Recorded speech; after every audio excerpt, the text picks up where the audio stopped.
St. Joseph's Hospital, not too far from this church, where I realized I was sitting on the bottom. And it was never going to get worse than this. And something happened. Look, you believe what you believe. Accept what you're going to accept. Maybe you don't even believe that what I'm saying today is true. So if that's the case, you won't believe this next part. Something happened in that room during that week. And the best way for me to describe it is it was like the scripture that talks about the peace that transcends understanding. Being peaceful in the middle of a situation where everything should be falling apart, but it's not. I looked around that hospital room, guarded by those security guards, in a mix of people that I don't want to take home to be around the family. I was sitting on the bottom, and I looked around, and God was sitting on the bottom with me. He just didn't leave. And there was a peace. There was a realization that if I can still be the Son of God in this condition, I'm never going to be able to run Him off. And I don't know what your theology is. I don't know what you believe, but I know a lot of people today believe that God is some kind of an icon, some kind of a statue that we pay homage to by giving our tithe and offering on Sunday. But I want you to know that He is a very present help.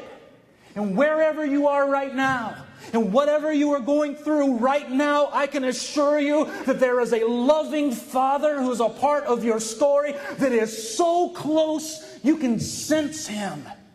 He will not leave. And if you go down the road of addiction like I went down, you will find that there is a God who goes with you. And you say, but Mike, you don't know what I've done. I've been involved in so many self-destructive things. I'm hooked on pornography. I'm hooked on substances. My marriage is breaking up. All of my relationships are going to pot. I ain't leaving. I ain't leaving. I don't know what kind of grammar God uses, and this certainly isn't in the King James, but I got a feeling today that He's going to connect at the very primal part of who we are. I ain't leaving. A very, very present help. Yeah.